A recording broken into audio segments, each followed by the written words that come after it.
You have to co-sign the loan for my dream wedding, my sister cried.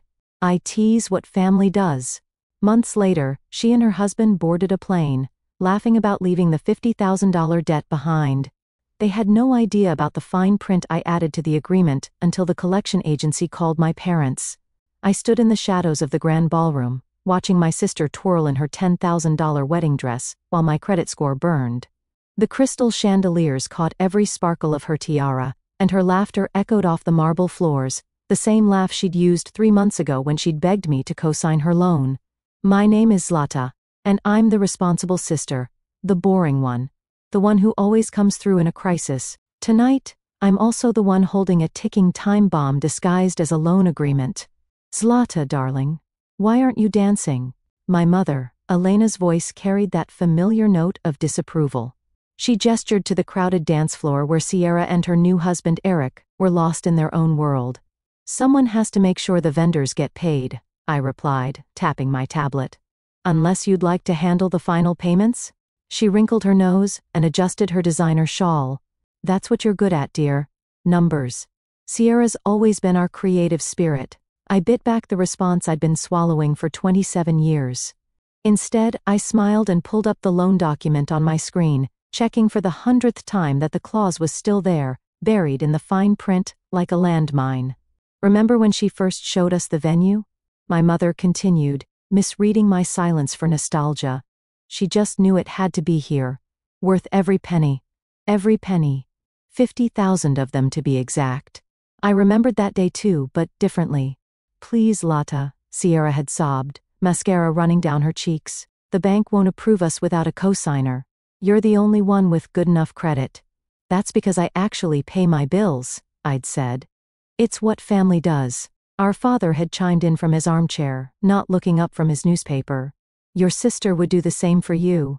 I'd almost laughed at that. Sierra had never done anything for anyone except herself. I'll pay every payment, I swear, Sierra had promised, clutching my hands. Eric's startup is about to take off and we'll be loaded. Please, please, please. Now I watched Eric whisper something in Sierra's ear, making her giggle. He caught my eye across the room and raised his champagne glass with a wink. I raised mine back, wondering if he knew about the clause yet, wondering if either of them had actually read the paperwork before signing it. Mrs. Foster, a wedding planner, materialized beside me. The photographer wants to know if we're still doing the sunset photos on the terrace?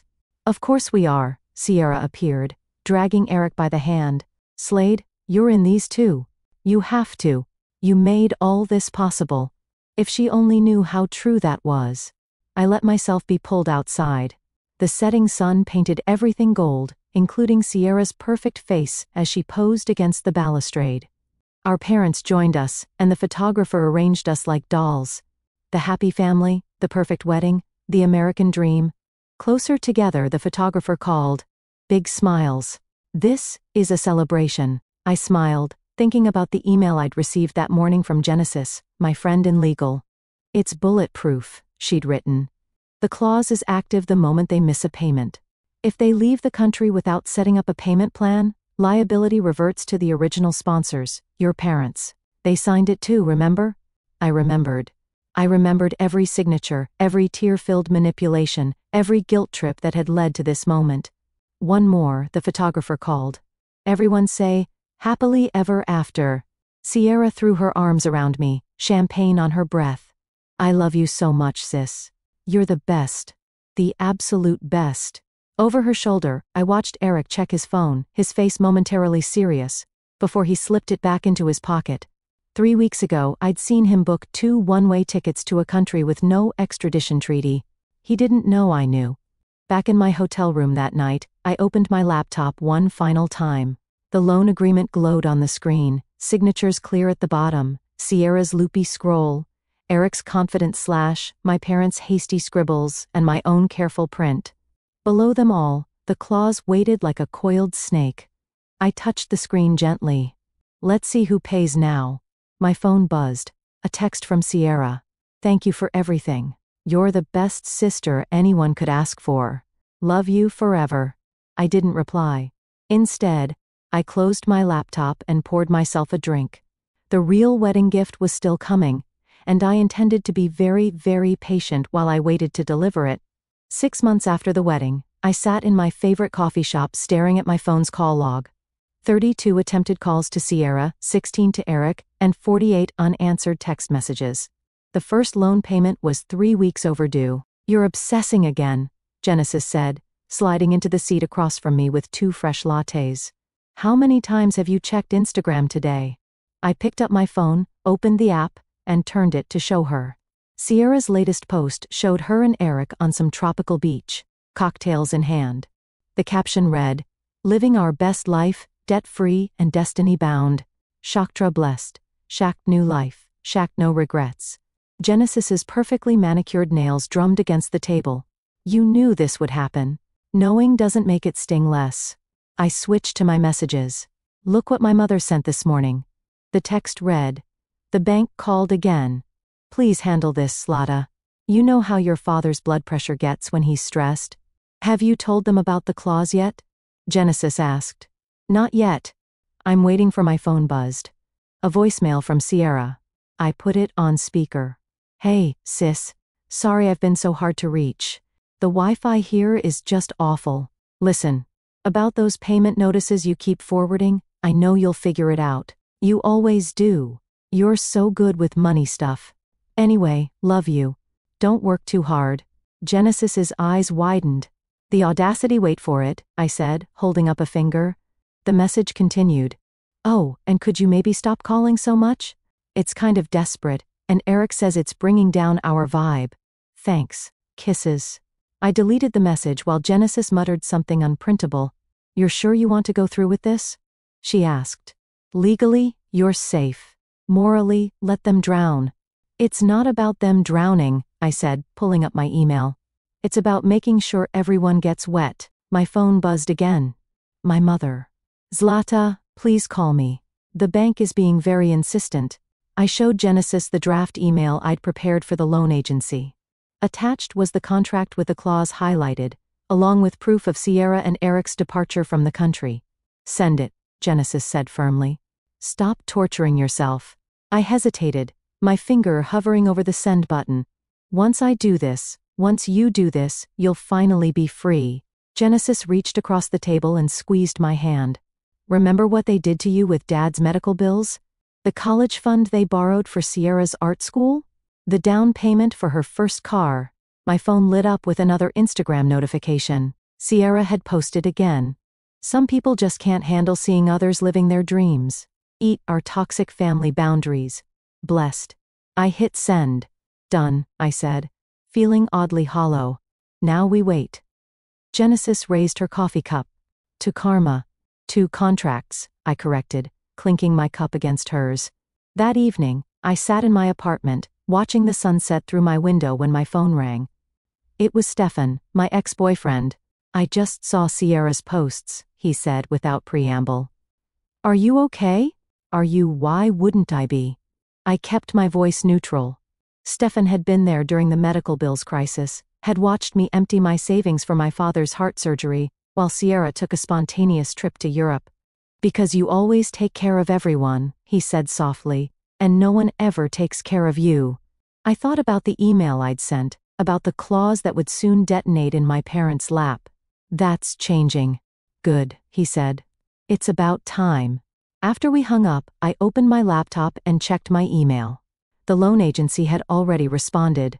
"Dear Miss Zlata, we acknowledge receipt of your documentation regarding the liability reassignment clause. Our legal team will review and proceed accordingly. Expect contact within 48 hours. My phone buzzed one final time, a text from Eric. "Real nice, Slade. Sierra's crying. Hope you're happy." I typed back, "You should have read the fine print." Then I blocked both their numbers, poured myself a glass of wine, and pulled up the folder where I'd kept every receipt, every transfer, every record of money I'd given to my family over the years. The total could have bought me a house. Instead, it had bought me this moment, waiting for the hammer to fall on the people who had taken me for granted for so long. My mother's words echoed in my head. "It's what family does." I smiled into my wine glass. "Yes, Mother. This is exactly what family does." The memory of drafting the clause was still crystal clear. I'd sat in Genesis's living room 3 months before the wedding, surrounded by takeout containers and legal documents, while she connected me with her lawyer friend on speakerphone. "You want it ironclad," the lawyer had said, "something they can't wiggle out of." Genesis had topped off my wine glass. "Tell him about the medical bills again." $28,000, I'd said. My entire savings gone because Sierra needed a trip to find herself the same month Dad needed surgery. "And the college fund?" Genesis prompted. "Borrowed. Never returned." Sierra's art school dream was apparently more important than my MBA. The lawyer had hummed thoughtfully. "We can work with this. The key is making it seem benign enough that they'll sign without questioning, but specific enough to be legally binding." Now, sitting at my desk at work, I pulled up the final version we'd crafted. In the event of default, should the primary borrower leave the country without establishing a payment plan, all liability transfers to the original co-signing sponsors, who acknowledge full responsibility for the remaining balance.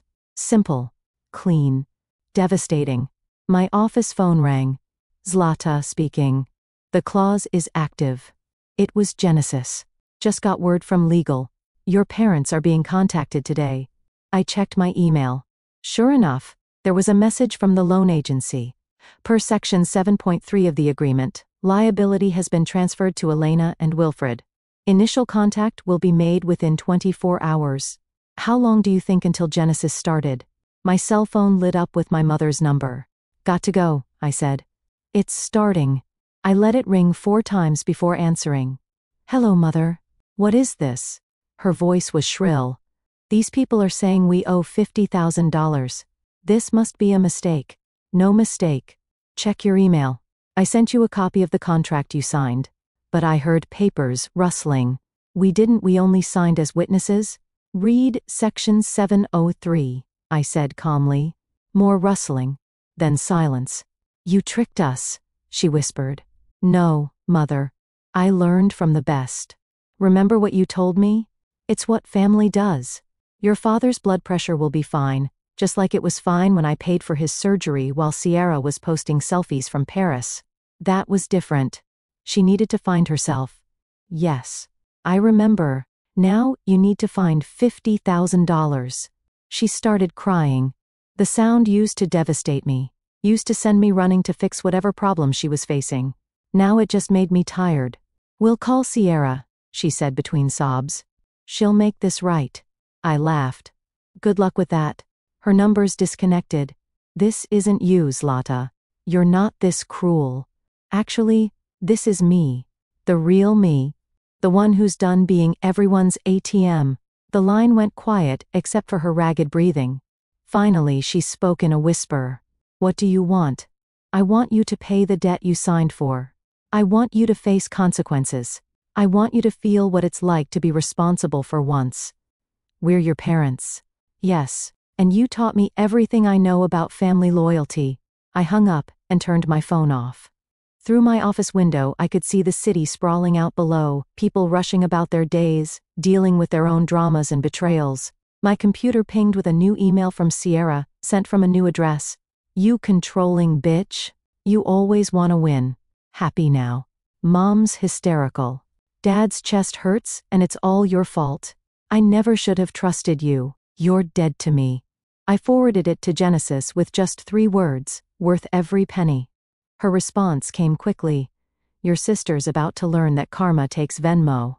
I opened my bottom drawer and pulled out an old photo, the last family vacation we'd taken together. Sierra in the center, as always, our parents beaming at her. Me on the edge, checkbook in hand, paying the hotel bill. My office door opened. It was my junior associate looking nervous. "Miss Zlata? I need a favor. Could you co-sign on the Miller account? It's just a formality." I looked at him, then at the photo, then back at him. "No," I said. "I don't co-sign anything anymore." He blinked, surprised by my directness, "But it's just a standard procedure." "So is paying your own bills," I said, turning back to my computer. "Try that first." As he left, I picked up my phone and turned it back on. 12 missed calls from my parents, 5 new emails from Sierra, 1 text from Genesis. "How does it feel?" I typed back, "Like freedom." The collection agency didn't waste any time. 3 days after the clause activation, my mother showed up at my office unannounced, mascara streaking down her face. "They're threatening to put a lien on our house," she said, dropping into the chair across from my desk. "Your childhood home, Zlata." I kept typing, not looking up. "The same house you remortgaged to pay for Sierra's art school? That childhood home? That was different. She had potential, and I didn't?" I finally met her eyes. "Is that why you took my college fund?" "We borrowed it," she said weakly. "Borrowing implies returning." I pulled up an old spreadsheet. "Would you like to see the exact amount with interest?" My office phone buzzed. "Mrs. Latta, your 2 p.m. is here. Tell them 5 minutes." I turned back to my mother. "The collection agency is actually being quite reasonable. They'll accept payment plans. On $50,000? She dabbed at her eyes with a monogrammed handkerchief, probably another of Sierra's expensive gifts, bought with someone else's money. "Your father can barely sleep. He keeps checking our accounts, trying to find money that isn't there. Like I did when he needed surgery?" She flinched. "That was years ago. Why are you still holding on to that?" "Because someone has to remember. Someone has to keep the receipts." My phone lit up with a text from Sierra. "Mom's crying because of you, again. You're such a controlling bitch. You always want to win. Happy now?" I showed the message to my mother. "Your perfect daughter sends her regards." "She's scared," my mother said. "She's young. She's 27. I was 24 when I paid Dad's medical bills. But you're stronger. You can handle these things." I leaned back in my chair, letting her words hang in the air. "That's interesting, Mother. Tell me more about how being taken advantage of makes me strong." She stood up suddenly, her chair scraping against the floor. "I didn't raise you to be this cruel. You didn't raise me at all. You were too busy enabling Sierra." "We'll lose everything," she whispered. "No. You'll lose what you put at risk when you sign that contract. There's a difference. What do you want from us?" I finally smiled. "I want you to experience consequences, just once. I want you to feel what it's like when no one comes to save you." My phone buzzed again, a video call from Sierra. I answered it, putting it on speaker.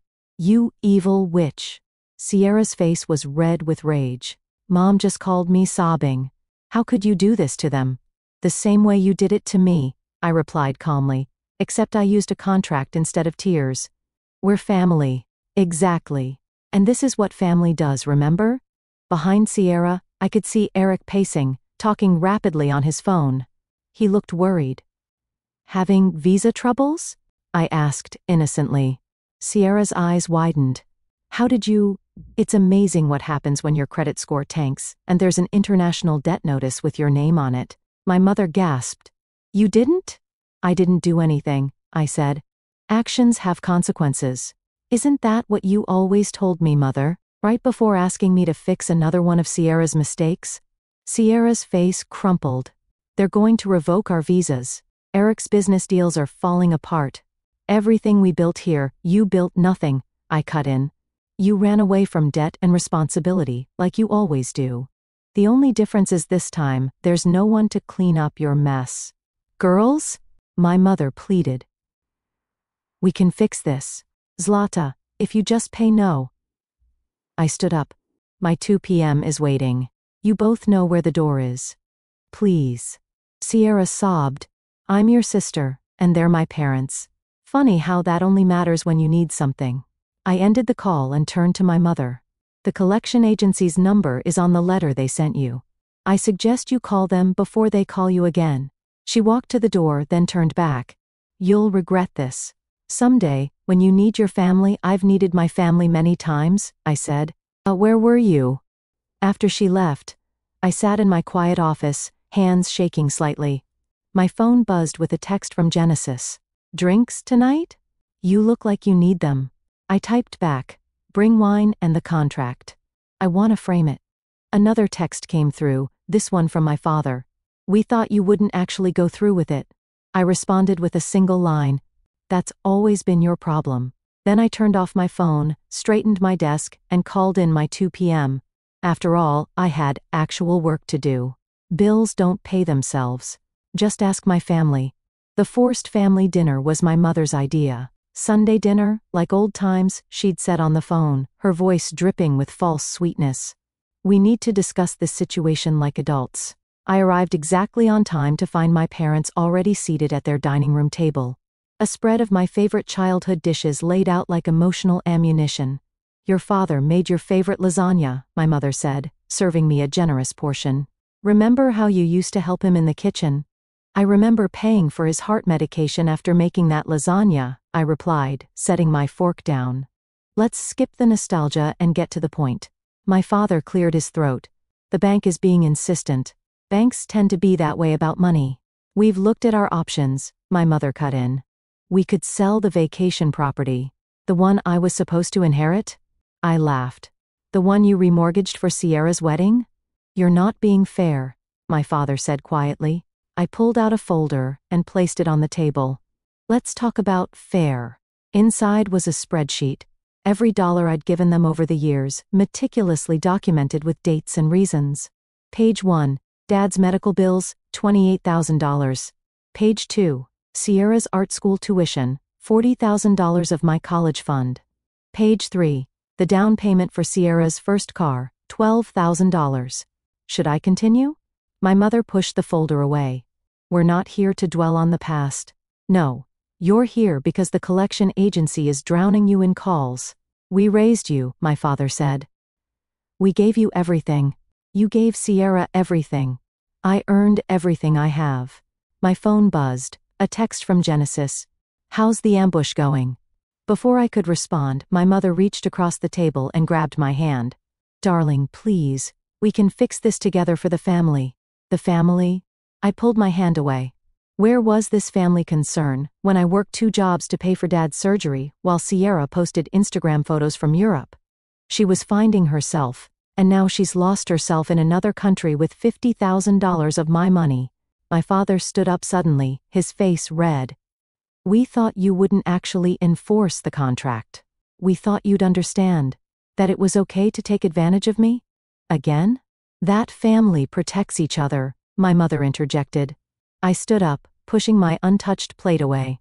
Funny how that protection only goes one way. We'll lose the house, my father said quietly. Then sell the vacation property. But that was supposed to be your inheritance, my mother protested. My inheritance? I pulled up Sierra's latest Instagram post on my phone, her and Eric on the beach of that same vacation property last summer. Like how I was supposed to inherit it last year before you let them stay there rent-free? My parents exchanged guilty looks. You knew, I said, realization dawning. You knew they were planning to leave the country. My mother's silence was answer enough. You helped them plan it, I continued. You thought I'd just what? Pay off their debt like I've paid off everything else? You're stronger than Sierra, my father said weakly. You can handle these things. Not anymore. I grabbed my purse. Call the collection agency. Set up a payment plan. Sell whatever you need to sell. I'm done handling things. Slatter, please. My mother called after me. What will people think? I turned at the door. They'll think you're finally facing consequences. How does it feel? Outside, I sat in my car for a long moment, hands shaking on the steering wheel. My phone buzzed with a text from an unknown number. Eric using a new phone. Got your little message about the visa issues. Real cute, but you forgot something. I know things about your company. Things that could hurt your career. Want to reconsider your position? I forwarded the message to Genesis with 3 words. Time for phase 2? Her response was immediate. Let's bury them. Back at home, I poured myself a glass of wine and opened my laptop. In a folder labeled insurance, I had copies of every questionable email Sierra and Eric had sent about their plans to default on the loan, every conversation about fleeing the country, every piece of evidence showing my parents' knowledge and compliance. I drafted a new email to the loan agency's fraud department. I have information regarding a premeditated loan default. My phone rang. My mother again. I declined the call and hit send on the email instead. Sometimes, I whispered to my empty apartment, the best family dinner is the last one. The anonymous tip took less than 24 hours to detonate. I was at my desk when Genesis burst into my office, her tablet displaying multiple social media feeds. It's happening, she said, turning the screen toward me. Someone leaked parts of the loan documentation to a financial whistleblower site. The story's going viral. Sierra's Instagram comments had exploded overnight. Her latest beach photo was flooded with responses. Must be nice to live luxury while running from debt. How do you sleep at night knowing your sister's paying for your lifestyle? Financial frauds living their best life. My phone buzzed. Eric again. What did you do? Our sponsors are pulling out. I typed back. I didn't do anything. The truth did. Another notification popped up. An email from my father. Subject line, we need to talk. I opened it. Meeting at the house. 7 p.m. Come alone. Genesis read it over my shoulder. Trap? Obviously. I closed my laptop. But I'm going anyway. Want backup? No. It's time to finish this. The house looked smaller than I remembered, its shadows longer in the evening light. My father sat alone on the porch steps, looking older than his 61 years. Your mother's not here, he said as I approached. I asked her to let me handle this. Handle what? He pulled out a stack of papers. We found these in Sierra's old room. She left them behind when they ran. Email printouts, bank statements, text messages, a complete paper trail of their plan to take the money and run. You knew, I said quietly. You knew all along. We thought he rubbed his face. We thought you wouldn't actually go through with the clause. You never go through with consequences. You always fix things. Not anymore. The collection agency called again. They're talking about fraud charges now. Criminal charges, Lata. Actions have consequences. He looked up at me, eyes wet. She's your sister, and I'm your daughter. Did that ever matter? Silence stretched between us, heavy with decades of unspoken resentment. We got a call from Sierra an hour ago, he finally said. Their visas are being revoked. Eric's business partners are backing out. They're stranded. Karma's not very subtle, is it? Can't you stop this? I sat beside him on the steps, keeping careful distance. Remember when I was 16, and I wanted to go to that summer programming camp? He stared straight ahead. You said we couldn't afford it, but 2 months later, Sierra needed a new laptop for her photography hobby. Premium model. Top of the line. Slade, I'm not fixing this, I said, standing up.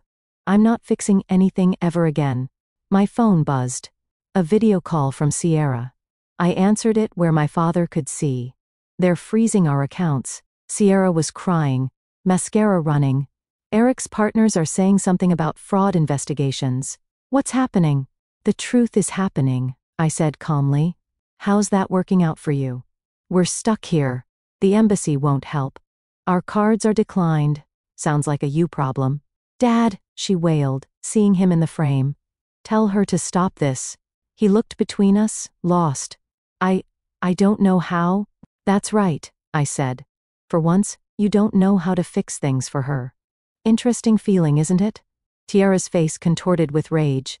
You evil jealous, I ended the call. My father stood slowly, papers clutched in his trembling hands. What do you want from us? I want you to sit in this mess you helped create. I want you to feel what it's like when no one comes to save you. I want you to understand what you did to me all these years. We loved you. No. You used me. There's a difference. My phone buzzed again. Genesis. The fraud department wants to schedule an interview. Ready for the final nail? I looked at my father, this broken man who had always chosen the path of least resistance, who had let my mother and sister drain me dry year after year. I have to go, I said. I have a meeting about fraud charges. Please, he whispered. We're family. I paused at my car. That stopped meaning anything the day you chose her over me for the last time. As I drove away, I watched him in my rearview mirror, still clutching those damning papers, standing alone in the growing darkness of the house, where I'd learned that blood means nothing when it's always flowing one way. The collection agency moved fast. Within a week, they began garnishing my parents' assets. I watched from my office as their vacation property listing went live. The same property I'd dreamed of inheriting, now priced for a quick sale. My mother showed up unannounced, makeup perfect despite her red-rimmed eyes. They're taking everything. Not everything, I said, not looking up from my computer. Just what you put at risk. Why are you doing this to us? I'm not doing anything. The contract is, she slammed her hand on my desk. Look at me when I'm talking to you. I met her eyes. Like you looked at me when I begged you not to take my college fund? That was different? Yes, you keep saying that. But it wasn't different. It was just another time you chose Sierra over me. My phone buzzed. An email from the fraud investigation team. Interview scheduled with Sierra and Eric via video conference. Your presence is requested. They're investigating Sierra for fraud, my mother whispered, reading over my shoulder. Our baby girl could go to jail. Should have thought about that before helping her plan an international loan default. She sank into the chair across from me. How did you become so cold? I learned from the best. I turned my screen to show her Sierra's latest social media post, a tearful video about being victimized by toxic family. She's scared, my mother said. She's manipulating again, but this time it won't work. My phone rang. Genesis. Turn on the news, she said without greeting. Local business channel. I pulled up the live stream. There was Eric being escorted from a business meeting by security. The headline scrolled. Local startup founder under investigation for international fraud. My mother covered her mouth. Oh God. Actions, consequences, I said quietly. Funny how that works. They're stranded, she pleaded. Their visas are expired. Their accounts are frozen. Like my accounts were frozen after paying Dad's medical bills. When I had to eat ramen for 6 months while Sierra posted photos from Paris, the office door opened. My father walked in looking defeated. The vacation house sold, he said, below asking, but enough to cover part of the debt. Congratulations, I said. Your learning financial responsibility only took 61 years. Zlata. My mother tried again. We can still fix this. As a family? We were never a family, I cut in. We were a support system for Sierra. There's a difference. My phone buzzed again, a message from an unknown number. This is Eric. Please, we're desperate. The embassy won't help. Sierra's having panic attacks. Name your price. I showed the message to my parents. See? Now he wants to negotiate. Funny how that happens when the money runs out. What are you going to do? My father asked. I typed a response. My price? Everything you took plus interest, calculated. I'll wait. They don't have that kind of money, my mother protested. Neither did I when you took my college fund. Neither did I when Dad needed surgery. Neither did I when Sierra needed bail money that one time. But somehow, I managed. My computer pinged, an email from the fraud investigators requesting additional documentation. I have a meeting to prepare for, I said, standing. You can see yourselves out. Wait, my father said. The house. They're talking about a lien. Then, I guess you better start packing. My mother burst into tears. Real ones this time, not the manipulative sobs I'd grown up with. Why did you do this to us? She cried. I walked to the door and held it open. You did this to yourselves. I just put it in writing. After they left, I sat back down and opened my email. Sierra had sent a long rambling apology, the kind she always wrote when she needed something. I deleted it without reading. Genesis appeared in my doorway. Ready for the fraud interview tomorrow? Ready to end this? I said. They're your family, she reminded me gently. No, I replied, pulling up the final piece of evidence. Photos of my parents helping Sierra pack for her escape, dated 2 days before the wedding. They're just people who share my DNA. Family would never have done this. My phone lit up one last time, a text from Sierra. I'm sorry. I mean it this time. Please help us. I typed back 6 words. Sorry doesn't pay back $50,000. Then I turned off my phone, opened the fraud investigation files, and began preparing my statement. Tomorrow would be the final nail, the one that would seal not just their fate, but the coffin on every family tie that had ever bound me to their manipulation. It was time to end this story on my terms.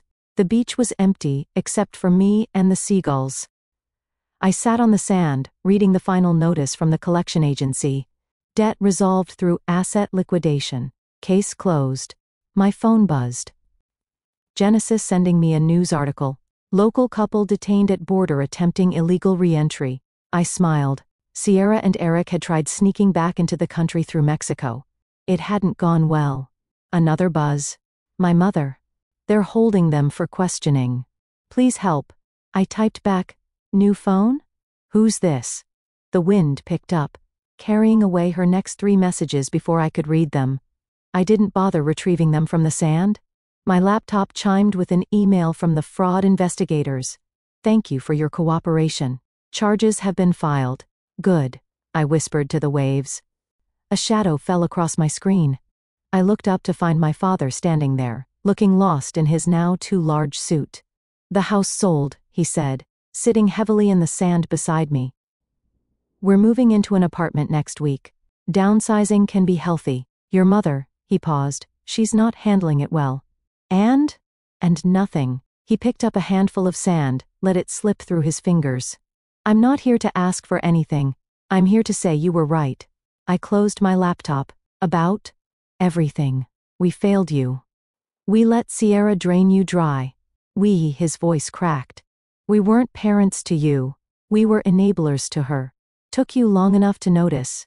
"I saw the spreadsheet," he continued. "The one with all the money you gave us over the years. Did you know the total equals almost exactly what your mother and I lost in assets? Karma's good at math." He pulled an envelope from his jacket. "This was in Sierra's old room. It's addressed to you, dated the day before the wedding." I opened it.